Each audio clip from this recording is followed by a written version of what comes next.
Welcome back to Marvel Maniac and MCU After Show. This is Eric Cicada, your host, aka Mr. Honest of the Mr. Honest podcast. Good to have you back here.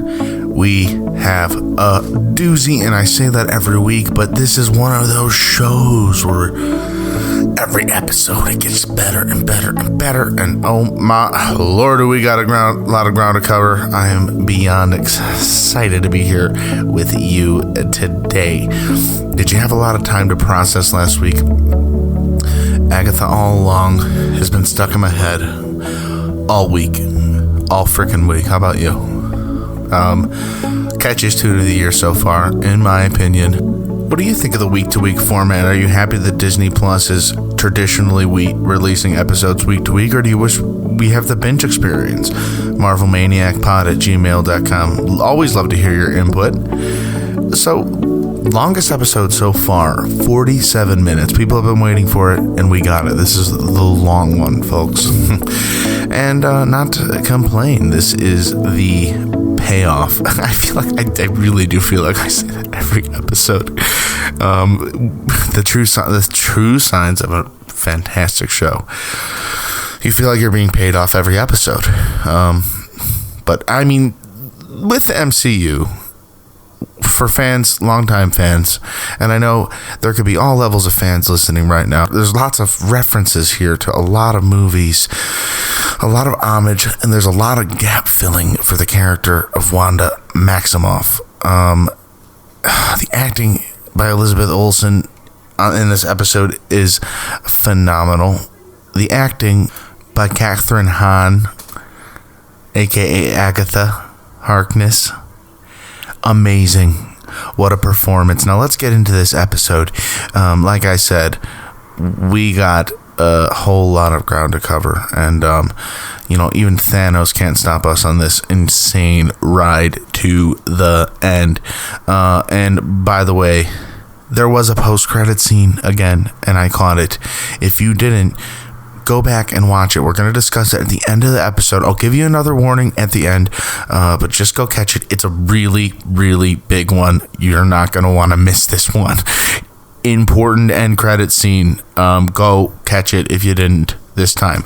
I'm sure if you caught wind of the last one, you probably maybe checked this time, but if you didn't, don't worry about it. Go check it out. So this is the first time in one of the recaps for WandaVision that we see clips of Infinity War from my memory, and Thanos actually taking the stone out of Vision's head. To me, this is sort of the start of the end of the show, in quotes, like Wanda's show, and I'm hoping, at the beginning of this episode at least, as I'm writing this, I'm hoping that Wanda is finally going to start accepting the reality of what's happening to her. And as we get through this episode, pretty accurate, I'd say. This episode is titled Previously On. Now, there have been multiple YouTubers that have pointed this out. Now, there's not one single one I could say. It's been pointed out on multiple channels, all over the place. I should probably give somebody credit. I'm going to give Emergency Awesome some credit. That's the main one, and I know for positive I heard it on there.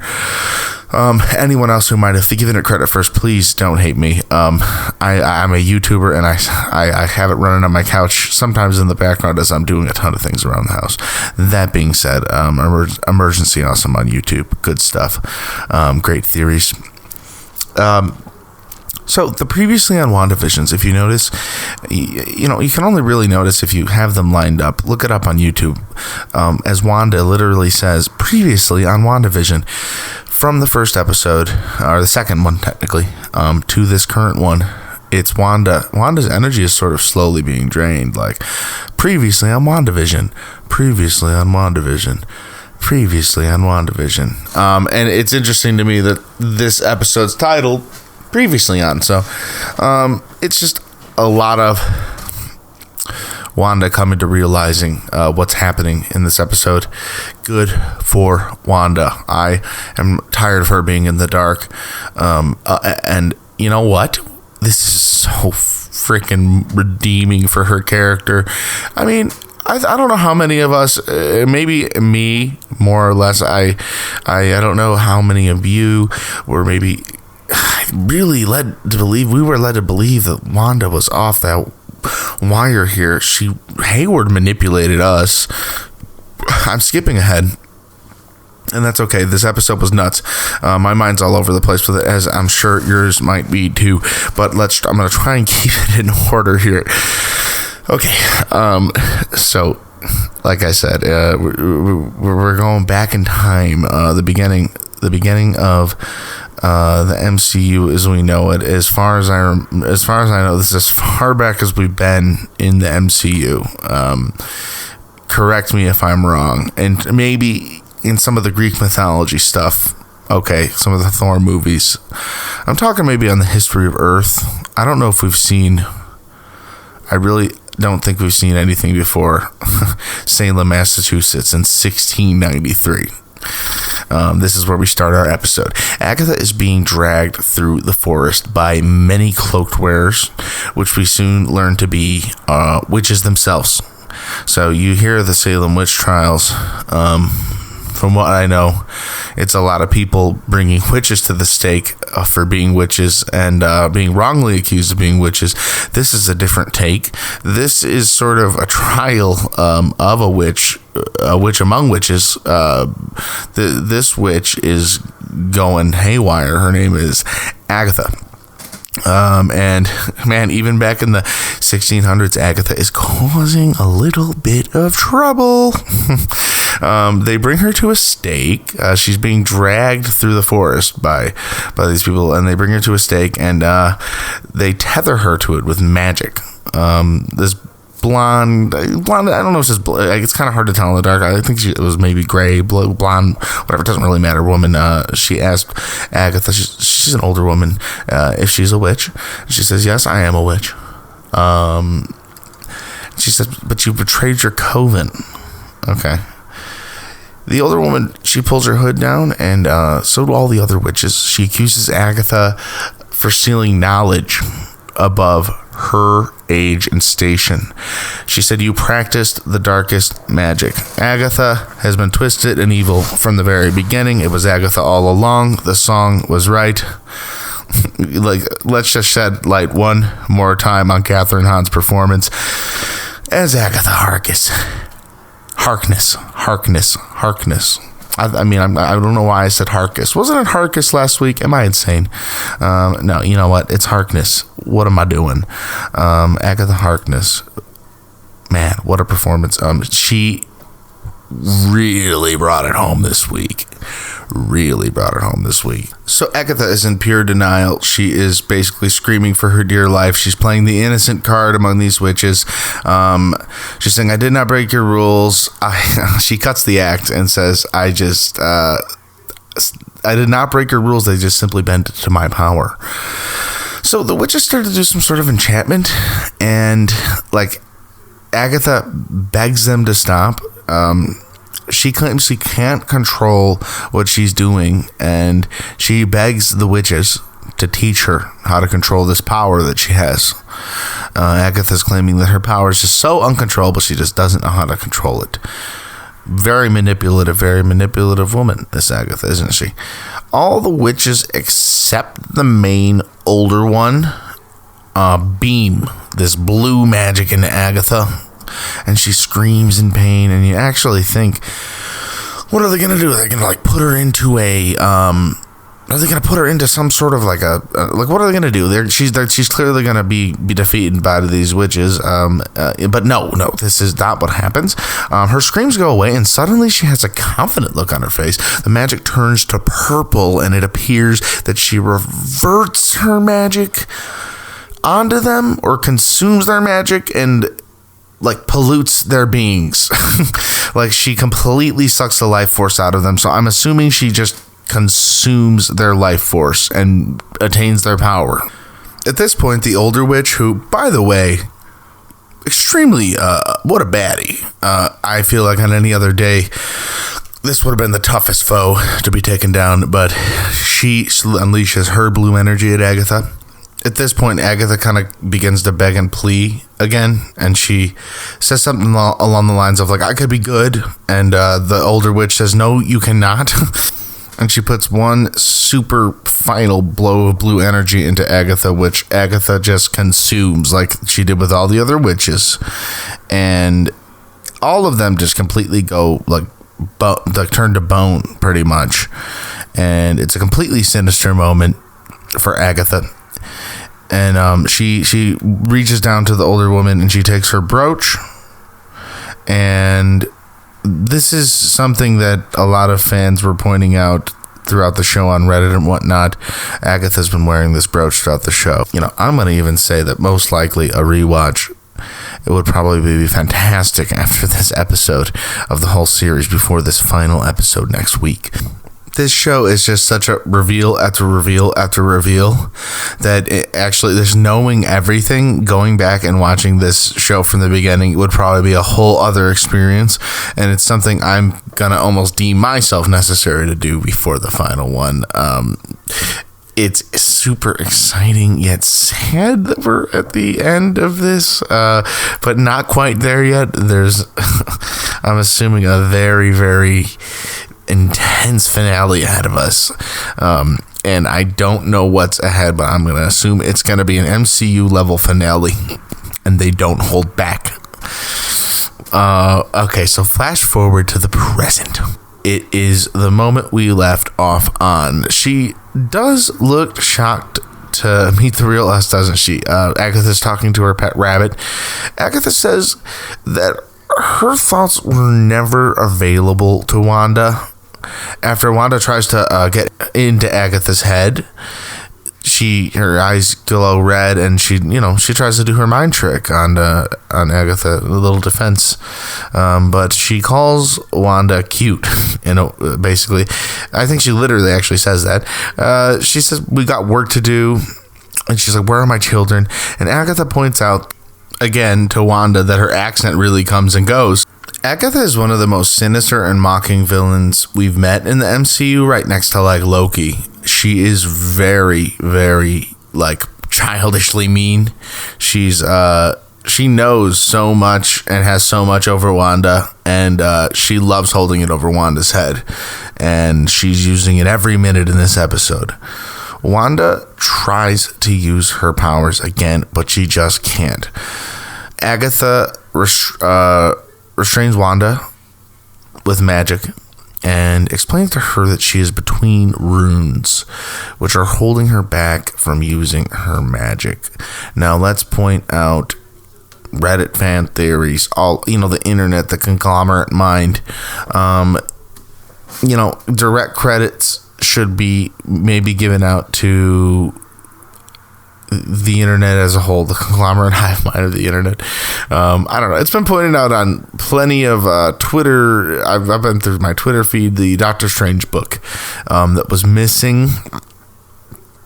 There was a few books missing from Doctor Strange's book collection, right? And it's been pointed out that there's a book sitting on Agatha's pedestal that is glowing that color, and it almost very certainly could be that book that's missing from Doctor Strange's collection. Who knows? Doctor Strange could be in the mix here. There's some insane stuff about to go down this next episode from that post-credit scene. We may need backup. This is as Mysterio said, an Avengers level threat, I believe. Wanda asked Agatha, I'm gonna say her name wrong because it's just a tongue twister for me for some reason. I'm gonna just flub it today. Wanda asked Agatha who she is, and Agatha returns the question. She said all those costumes and hairstyles. She points out how patient she was waiting for Wanda to reveal her true self. She said she got so close with fake Pietro. She referred to him as Fietro, which was pretty funny.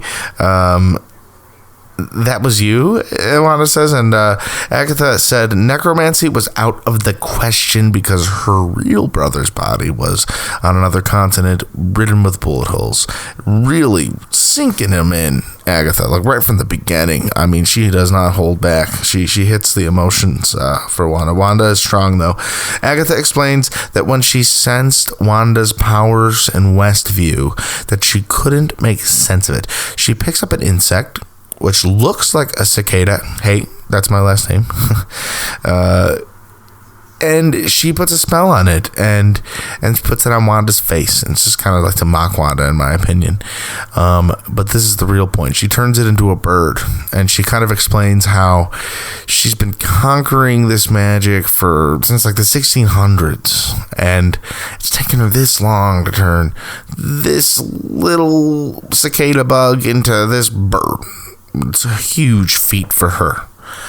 And yet, she's astonished because, Wanda can create this giant world around her, running illusions miles away at the end of town. Like, we see that poor woman with a teardrop in her eye a few weeks back on Halloween. Agatha is almost extremely, she is extremely jealous of Wanda's power. And she blatantly even asks her how she does it. And right at the very beginning, Agatha seems crazy and scary. I'm going to just say it in the greatest villainy way possible. Not in a critical way. What a villain. What a villain. Who's been messing up everything? I'm not going to do it. Okay, I told you I wouldn't do it. She also throws the bird to her rabbit, and it eats it in one bite. I do not trust that thing. It is creepy. Creepy little rabbit. I thought it was maybe a cute rabbit until it ate that Boyd. Give me my Boyd. Where's my Boyd? Remember Iron Man 2? Oh, man.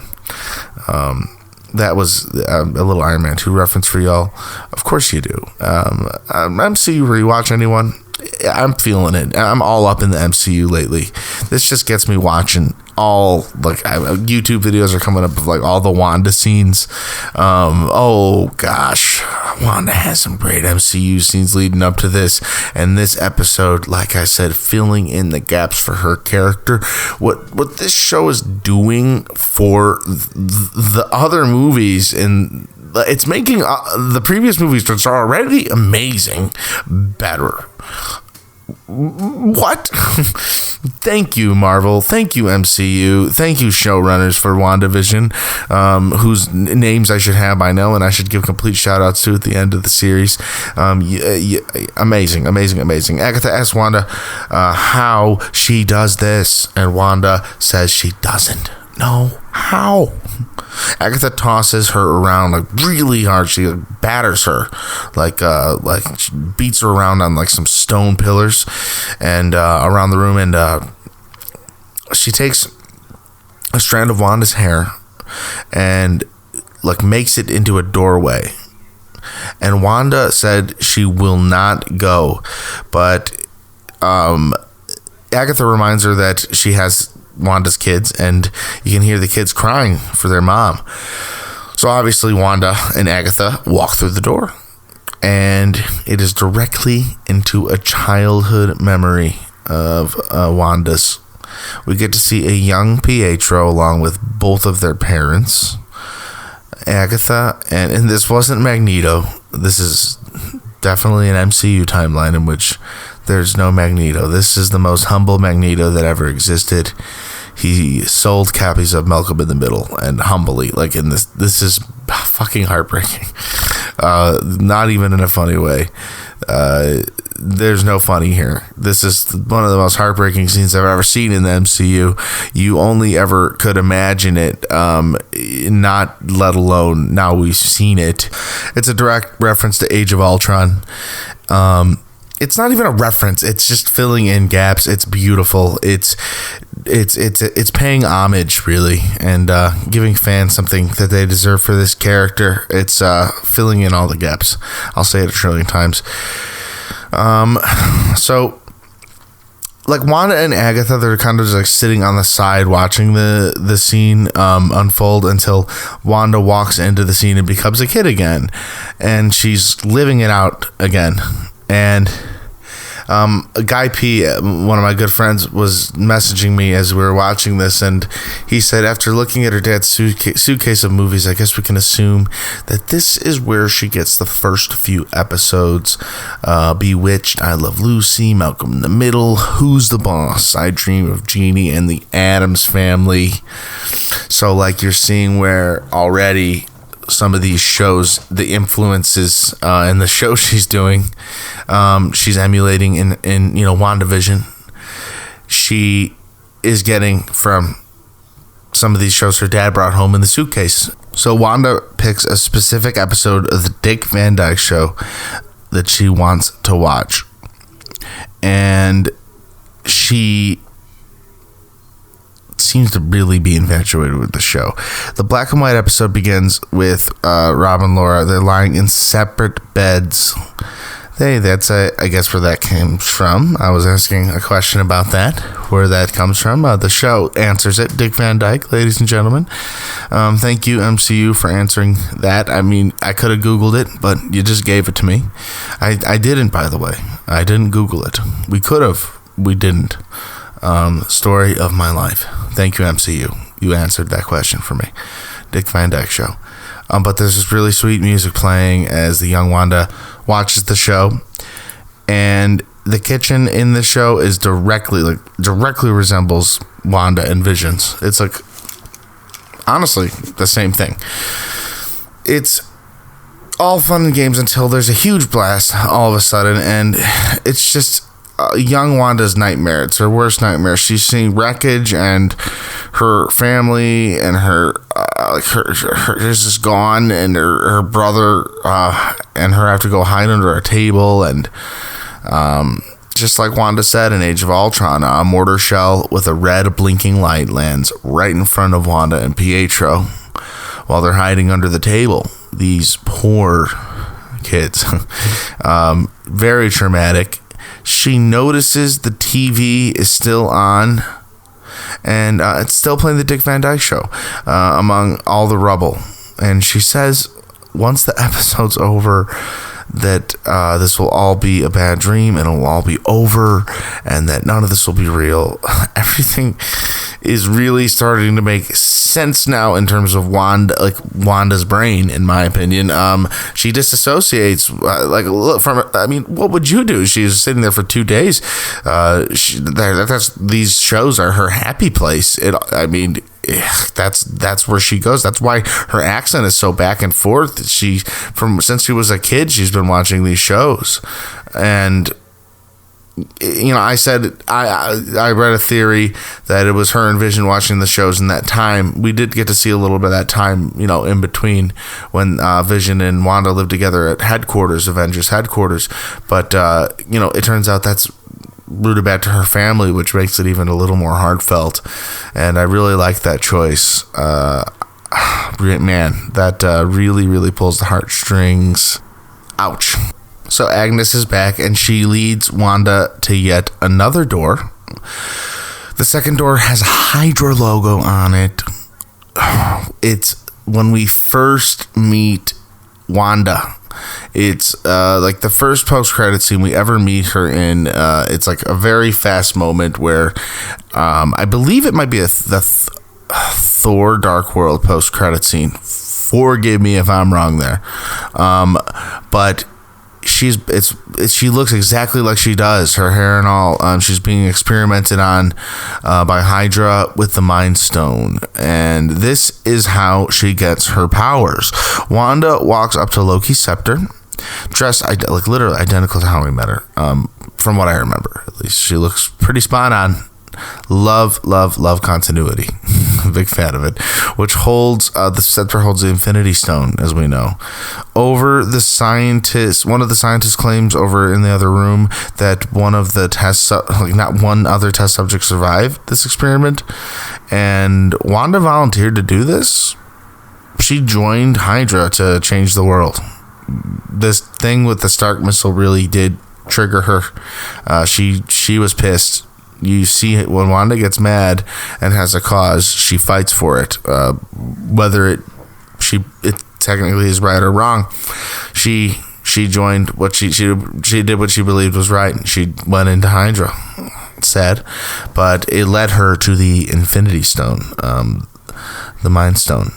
The stone breaks from the scepter and just flies to Wanda. And Wanda looks at it very powerfully, as if it were, I don't know, an all sentient superpower stone that almost like had life in it. And she reaches out to it, and then the stone shakes before its outer rim shatters, revealing a golden glow of the Mind Stone within. There we see it. She shatters it. The stone, it flares brighter, and then there's this force that throws her back, and all her hair goes back, and it's insane. And we see this like devil. I'm not even kidding. There's a devil, like a woman devil in the stone. Is this Mephisto? Is this that thing everyone's been talking about, Mephisto, that they take the female route for it instead? Interesting. I love the idea. I don't know what's going on there. There was a person in that stone. There was a person in there. Did you see it? Like a devil woman? There was a devil woman in the stone. And are we going to talk about that again? Is that going to be brought up again? Let's just, come on. That happened, right? I rewound that a couple times. I saw that. Did you guys see that? Go back. Devil woman in the stone. This Mephisto thing. I'm gonna have to start latching a little closer to something with the devil is coming, in terms of there was a horned woman. I don't know. That's all I could say. There was a horned woman in the stone is what I saw. Wanda is in a room, like a little bit later, I'm assuming, which is basically a jail cell. She looks very petrified, and she's watching the Brady Bunch.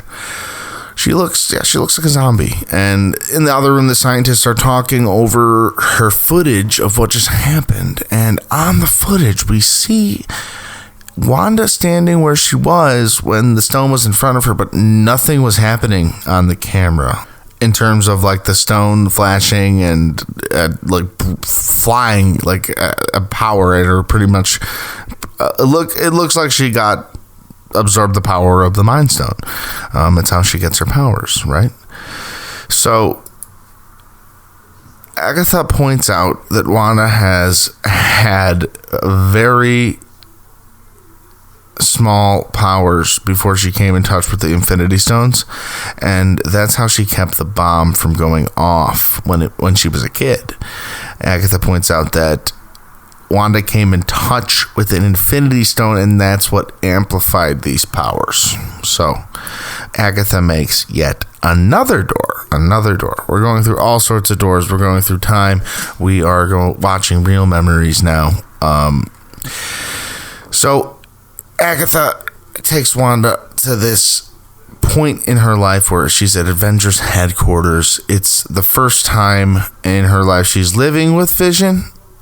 She's watching Malcolm in the Middle on TV. So there you go.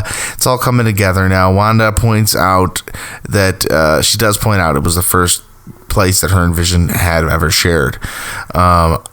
I just love seeing Vision watching Malcolm in the Middle. It's good to know that he got to know Bryan Cranston as an actor. Knowing that Malcolm in the Middle is canon in the MCU now, I would really like to hope that Bryan Cranston is okay. I hope that Breaking Bad, was still made in the MCU in that canon. It's a big multiverse. And in this multiverse of madness, maybe Wanda didn't want Malcolm in the Middle to end, and she just kept it going. Okay, this is going. This is too long an episode for sidetracks. So we have a very intimate scene between Wanda and Vision, and she opens up to him about losing Pietro, and all she wants is him back. And Vision points out to her that it can't be all sorrow, and that he's never really experienced loss because he's never had love. And he's never known what, he says, but what is grief if not love persevering? Oh, that is so beautiful. Shakespearean almost. Agatha wants to know what happened when Vision died and how did that trigger Wanda. My autocorrect does not want when I'm like doing the kind of voice to text when I'm taking notes, and most of the time it comes out as Wander. So, geez Louise, thanks for the confusion. Autocorrect. Wanda realizes she wanted him back. She wanted Vision back. And Agatha drives her pretty much through this door. She runs into this door, and pretty much we see Wanda storming sword as we do on camera. We see people celebrating the blip on camera. Every time we get a glimpse of this, it's just so interesting to me. But it really does go to show how soon after Tony's funeral and, you know, Wanda coming back and fighting Thanos, all this really is going down. Very, very quickly, I'm thinking. Like maybe within a few months, 2 months, 3 months, right? Maybe we've even mentioned it before, but it's just kind of crazy if you think about it. It's just so fat. It's just so everything just happened for her. She was just with Vision. From her perspective, 5 years have passed, but for Wanda, none. So a lot of people are celebrating around the world. Wanda is very distressed. She goes to the front desk and she demands to see Vision. So we're expecting, you know, for some reason, I trust Hayward. You know, I literally trusted the villain of the show at the beginning. I'm like, I feel safe here. No, literally, this is not good. This is a good twist. This is a nice twist. She demands to see Vision. So they pretty much say she can go in, but she still uses her magic to burst through the doors, which doesn't look good, which is what we see on camera later. Like she just kind of bursts through the doors in a hurry, like they're expecting her, like they're like, we gotta buzz you in, and she just goes. So like this wasn't really like an act of like breaking in. They knew she was coming, and she thought she was gonna walk in and see his body, but she was in Hayward's office. And Wanda points out that she is Vision's next of kin.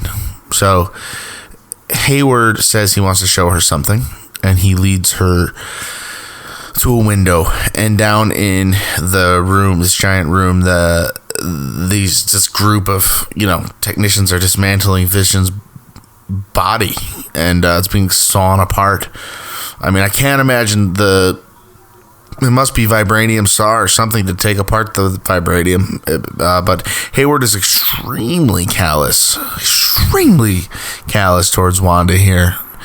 And in my opinion, he almost seems like he's a little empowered by this situation. He's like kind of on a power trip, bro. What has he got out against Wanda? Those last 5 years, really, he's got it out for superpowered individuals, as he calls them. It's very disgusting considering how well we know Vision and how human he is to us. It's very hard to see Vision this way, and it's very hard to see Wanda see Vision this way. They're literally cutting him open at the part of his head where the stone once was, which really triggers Wanda. And Hayward explains that he's dismantling the most. She's like, "What are you doing?" And he's like, I'm dismantling the most sophisticated sentient weapon ever made." And he also points out that not everyone has the power to bring their soulmate back online.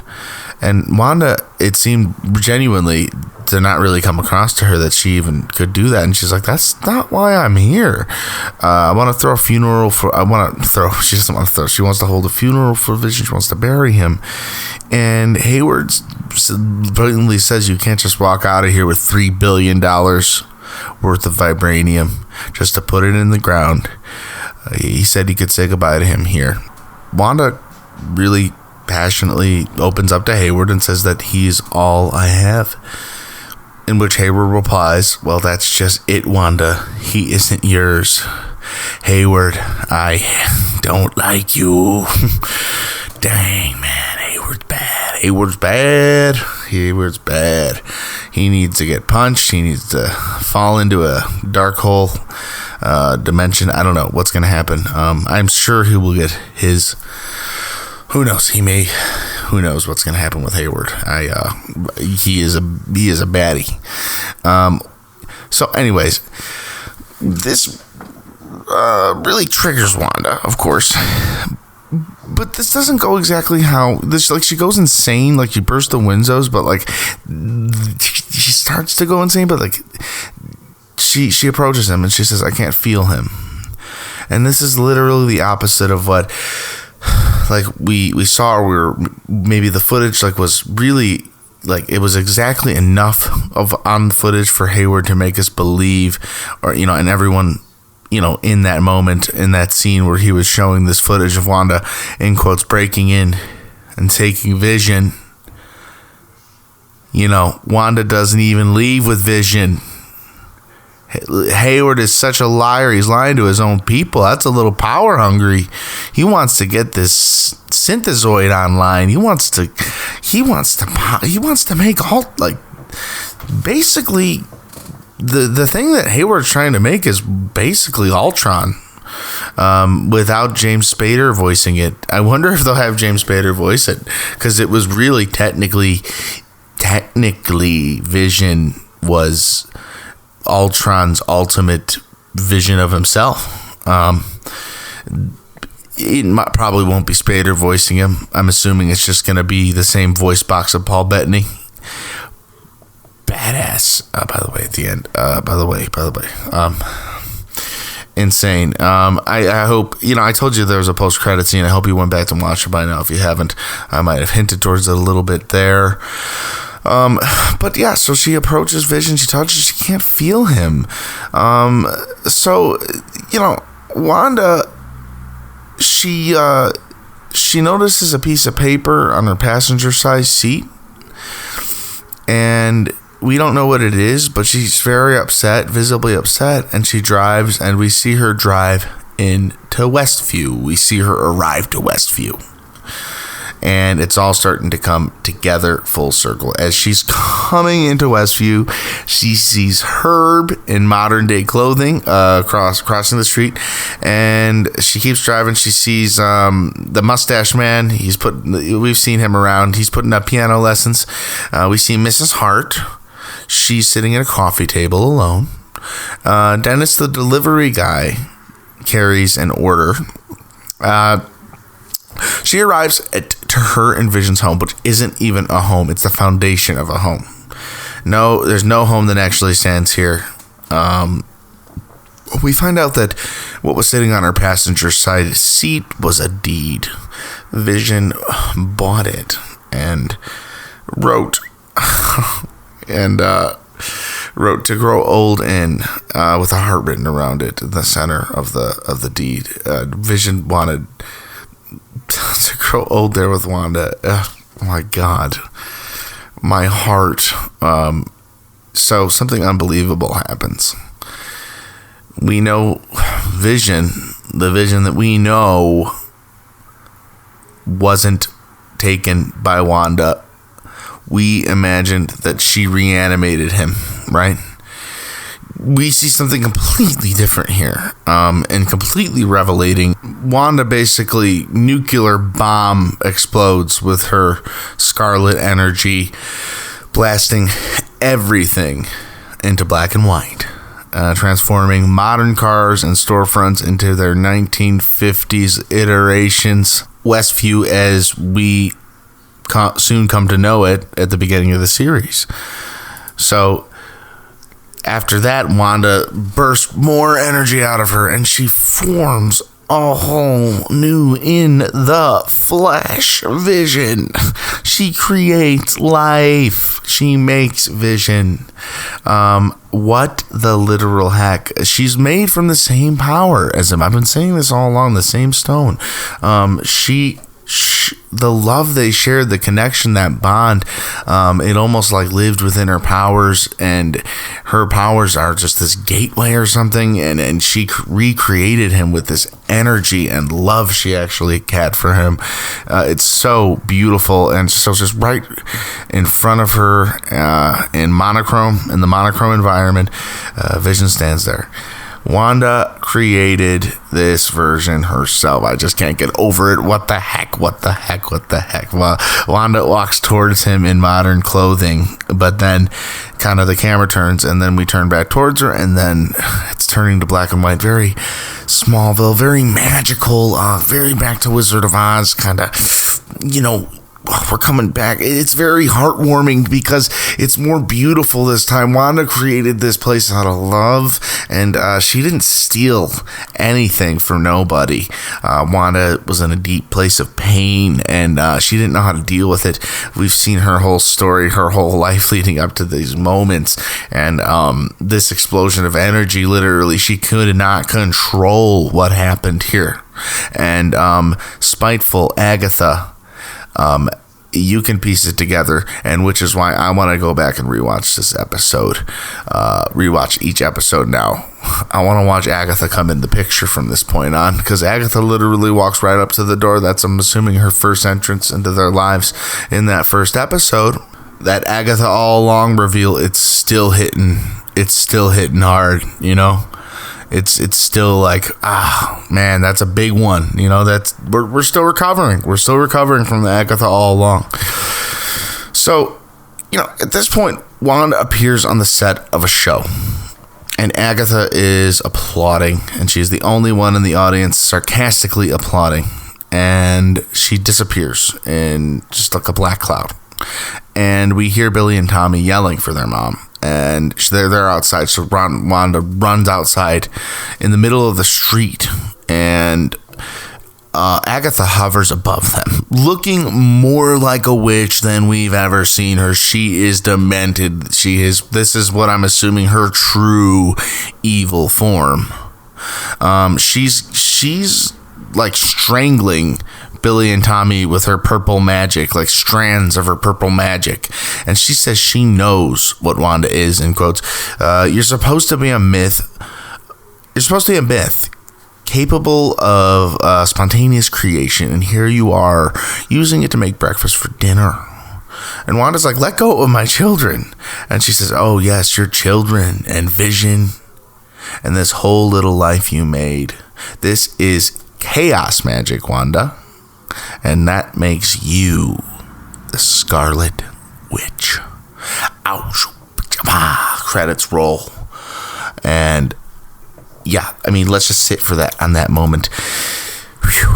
Scarlet Witch, Dawn. The name is actually Dawn. I've been saying it.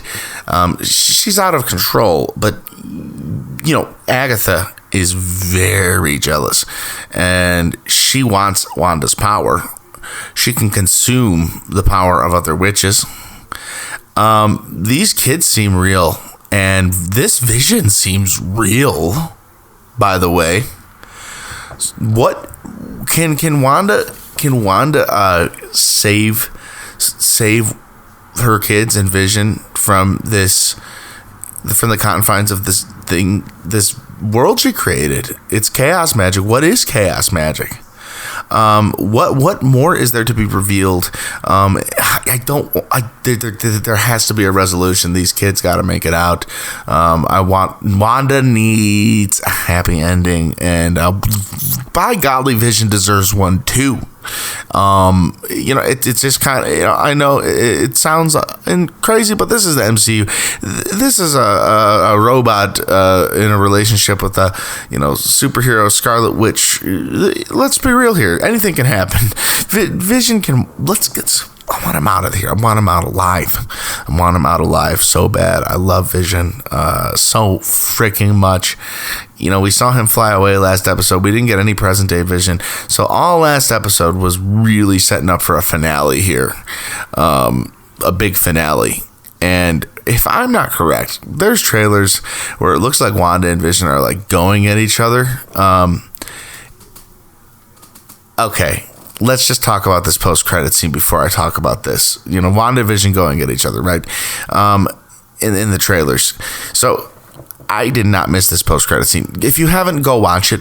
Please pause, go, time. Are you back? Okay, great. So Hayward's outside the boundary. An agent approaches him and he says, the team is ready for launch. And Hayward says, it's about time. For me, I'm like, I think he's getting like another squad ready. I'm like, great. What's he doing? Getting a little like, whatever. What's he doing? What's he up to now? But his like number 2 lady with the ponytail that's been with him these last few episodes waits for him in the tent. And he says, we took this, in quotes, took this thing apart and put it back together again 1,000,000 times. Tried every type of power supply under the sun, when all we needed was little energy directly from the source. They bring in that missile that we've seen embodied with Wanda's energy and power.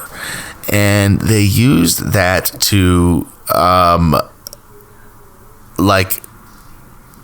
power this new vision. And we see this triangle light up on the forehead of this black and white Vision. He resembles Vision, but it's like this completely white Vision. It's not even black and white Vision anymore. It's like this really cool looking like he's got this triangle on his head instead of look where the stone was, and it lights up, and his head twitches before his inhuman eyes glow, and like his movements are slow and measured, and man, he's a synthezoid. He looks down at his own hand and the episode ends. Oh man, what is this? What is he gonna do? So, we see these trailers. Marvel is known for throwing trailers out, very misleading trailers. We see Wanda and Vision fighting in the trailers. I don't mean to spoil them much. I don't even know if they're fighting. I see them head to head at one point. It's a very quick shot. This could very well be mislead and color correction shot. I like I said, I didn't watch the trailers too much. This is just a glimpse in my memory. So please don't think I'm trying to spoil the last episode for you in any which way. I know nothing. Literally, you can see this show turns things on everything on its head. This was an insane episode. I really, really, really enjoyed this one. There was no commercial ad because, just like I said at the beginning, there was something I said. I had a hunch that this was going to take us out of the show. This is the first time Wanda. We're seeing the show from the perspective of the MCU and not of the warped vision Wanda has had, ironically, this whole series thus far. Wanda's no longer trapped. She sees everything now. She's caught up. So I don't know if we're going to be getting any more commercials. Maybe one last fun one at the end. I doubt it. Oh my God! I just have no. I mean, I can't say I have no idea where this is going to go. We're going to see some vision on vision action. There's that book that's sitting there that looks like it's missing from Doctor Strange's collection. We have Pietro out there. We have Monica also in the hex. Darcy's out there still probably waiting in traffic. I hope those kids are done walking by now. Literally, she's probably just hoping to make it in to see the final fight. Anything can happen here. It would be kind of sick to see the other Vision voiced by James Spader, just because it was, in my opinion, he was kind of what. I think this is going to go way out of hand. This can go way out of hand. They might not even be able to take this sucker down. Imagine if this Vision just is so powerful and he travels off Earth and I don't know. Anything can happen. This Vision could go as wrong as Ultron, and he's almost more powerful than Ultron, and that's a pretty big threat. I don't know what Hayward did to him, and it's kind of terrifying. It's terrifying, and I'm really insanely excited to see what's going to happen. I think Pietro is a good guy. I don't think he means harm. I think he's a silly addition, and I'm really excited to see what they're going to do with Monica's powers. We're like Monica. We have Monica, right? We have Vision, Monica Rambeau. We have Vision, and we have Quicksilver. I mean, we have almost like a little Avengers going here. I want to go over to Reddit at the WandaVision subreddit. It's a great place to gather and do post-episode discussions. I'm going to credit all the names on the comments I'm reading. I just love to read some of the top comments on here as they're coming in because it's a very great common mind place. So, Steph Wolf, top comment. So Wanda was already a witch before the Strucker experiments. I wonder what that means for Pietro's powers. Was he already an Inhuman or a mutant before the experiments? And we got a really good reply from Savage Squirrel. Well, if she is a Nexus, I think that means she was selected from birth. The stone might have recognized this and amplified her powers, as Agatha explained. A follow-up from Egg Solo. It did show the OG Scarlet Witch to Wanda. Is that what that was? I think the stone sensed what she was. So I saw a devil in the stone, right? I'm sinking into this Mephisto thing the second that maybe they're stepping away from it, right? And what the stone saw was the real Scarlet Witch, an even further version of Scarlet Witch. She saw a version of herself in that stone. Interesting. I really, really like that top comment. Steph Wolf on Reddit, WandaVision subreddit. All right, let's keep moving down the list. A few more comments from Reddit. BJ Kackman says, she didn't take Vision. What the what? I know, right? Yes, Scary is Good says, yes, I was hoping it would turn out that White Vision was made from the real Vision, and it happened. This last episode is going to be effing insane. Oh my gosh, it is. Dude, what a twist on twist on twist. Savage Squirrel says, so I guess White Vision is the body of OG Vision, but Westview Vision is the mind of OG Vision. Which Hidden Country replies, maybe more like the soul. We got Bamorty saying, in quotes, what is grief if not persevering? One of my favorite quotes of the episode. Vision has such incredibly beautiful lines in the MCU. He says, I agree with you, Bamorty, by a million. Beautiful, beautiful line. Paul Bettany is absolutely killing it. Rennie Ritchie says, couldn't agree more. Unbelievable performances by the cast in this episode. Elizabeth Olsen, Paul Bettany, Catherine Hahn. I'm going to even give a shout out to, we got Julian Hillard and Jet Klein. They're young Billy and Tommy Maximoff. Young, great actors, up and coming. And like I said, we started this series not knowing next to anything. It was a what type thing. Blindfolded, what's going on here? After this episode, going into the final episode, rewatching the series is going to be almost necessary for me as a diehard MCU fan. I don't know about you guys. I'm going to do it for the sake of the podcast. I have a few dates I'm really excited to share with you. So we have WandaVision. It's going to be the final season finale next Friday. Be ready for that. Friday, March 5th. It's the final season finale of WandaVision. But don't worry. Guess what? We have to wait a week. We're going to have a week of off time. Maybe we'll have a post-episode discussion, okay? A post-season discussion.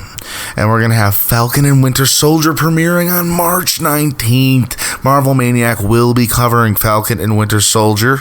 And we have a premiere date for Loki. June 11th, 2021. If this pans out to my timing, we are only going to have a week or two gap in between Falcon and Winter Soldier and Loki. Ladies and gentlemen, Marvel Maniac will be covering all of these shows all year round. I am so excited. The MCU is growing and it is doing it the right way. What if this was like done wrong and like this was the first like step in the wrong direction for Marvel? Just imagine that timeline. Thank God we're not in that alternate universe. I know the multiverse of madness. Yeah, Doctor Strange, maybe he'll show up in the finale. Who knows? Maybe even Thor will drop in and be like, Wanda, what is going on here? I'm supposed to be with the Guardians of the Galaxy. And, Wanda's like, Marvel Maniac has been up all night recording an episode, and he's probably got to get some sleep. It's 6 a.m. It's been a blast talking about WandaVision with you tonight on Marvel Maniac, an MCU after show. This has been episode 8, the episode titled Previously On, one of the pinnacle episodes, literally the pinnacle episode of the series, second to last. We have the season finale next week. Don't you miss it. We will cover it in an extra long season finale episode. We are beyond excited to have you. We as in me. I'm so happy to have you here. MarvelManiacPod@gmail.com. I'd love to hear your thoughts. We do take donations at Mr. Honest Podcast on PayPal. It all goes right back into the show. At Marvel Maniac Pod on Twitter, at ERICSEQUEIRA on Twitter. Get at me. That's enough of the promotion. You guys go get at your week. Let's keep theorizing. I'm gonna go rewatch the show. I'm gonna go maybe rewatch every single Marvel movie there is, because I'm all hyped up on Marvel now. This is the longest episode of Marvel Maniac yet. Longest episode of WandaVision, longest episode of Marvel Maniac. I guess that makes sense. Marvel Maniac Podcast is individually run. We could really use a review and even a rating on whatever you're listening to. You all have a great week, and until next time, Avengers, disassemble.